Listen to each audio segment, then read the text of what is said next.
Всех приветствую на своем канале, уважаемые зрители и подписчики. Был у меня как-то видеоролик, где мы тестировали усилитель на ТПА 3118 с заявленной мощностью 60 Вт. Видеоролик получился не очень красивый, и питание микросхемы, то есть питание усилителя, было 19 вольт. Также было много комментариев по этому поводу. Написано, что почему ты делаешь от 19 вольт и говоришь, что нету заявленной мощности. Повторюсь еще раз, я не утверждал, что он не может выдать 60 Вт. Я сказал, что при данном питании в 19 вольт он не выдает 60 Вт. Но в потенциале это возможно. И по многочисленным, так сказать, просьбам я решил снять обзор, еще один обзор этого усилителя с тестами мощности, но уже при питании 24 вольта. Ну что же, сейчас включим, подаем питание. Блок питания способен отдать в нагрузку 24 вольта с током в 5 ампер. Замеряем напряжение. Видим 24,1 вольта. Мультиметр Hold Peak, достаточно точный мультиметр. Есть много обзоров, в которых есть проверка его точности. Ну и также у меня на канале есть обзор на этот мультиметр. Но сейчас немного не об этом. Я подготовил стенд, то есть резистор 4 Ома 100 Вт. К нему я подключу осциллограф и этот мультиметр. Мультиметр способен измерять TRI-RMS напряжение. То есть на любой частоте его показания будут достоверными. Осциллограф подключу, и мы будем видеть неискаженный синусоидальный сигнал. На вход я буду подавать синус 1 кГц. Подавать буду с компьютера, регулировать на микшерном пульте плавно уровень.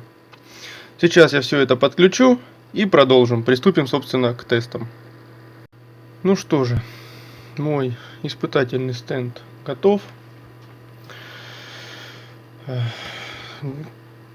Сигнал я подаю с компьютера. Генератор тона частотой 1 кГц. Также подключен вольтметр входного напряжения. Это специально для тех людей, которые сомневались и говорили, что у тебя там еще и просадка. Вот и посмотрим на напряжение. 24 вольта должно быть стабильно. И запускаем тон-генератор. Видим синусоиду. Здесь у нас переключаем на переменочку и видим выходное напряжение. Далее все стандартно. Доводим до клипа. Так. Вот уж интересно. Осциллограф уже за границу заходит, да? Так, нужно мне перенастроить луч чуть пониже. Луч я опустил, то есть теперь мы будем видеть синус. Ну и давайте смотреть, когда наступает клип. Вот, есть клип. Чуть убираем сигнал. Оп, чистый сигнал. Так, клип. Вот так, чистый сигнал. Напряжение 15,2 вольта. Сигнал чистый.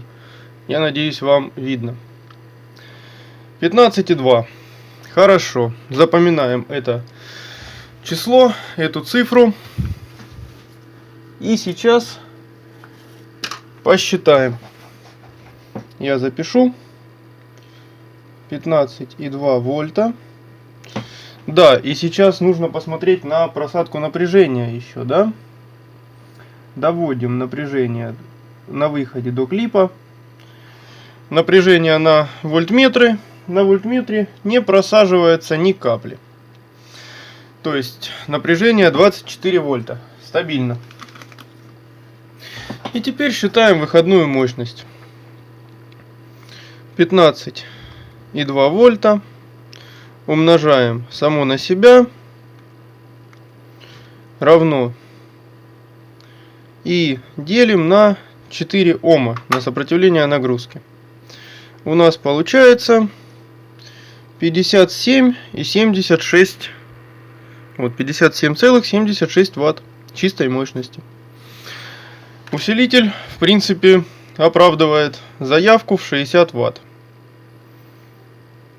Только при напряжении питания в 24 вольта. Надеюсь, больше вопросов здесь нет. Ну и давайте попробуем снять грязный сигнал, сколько он нам выдаст.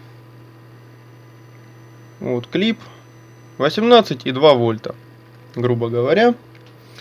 Пробуем грязного сигнала 18,2, возводим в квадрат и делим на сопротивление нагрузки. Получаем 82 ватта грязной мощности. 82 ватта, это уже прямоугольник, можно сказать. При напряжении 15,2 вольта чистый сигнал 57 ватт чистого синуса.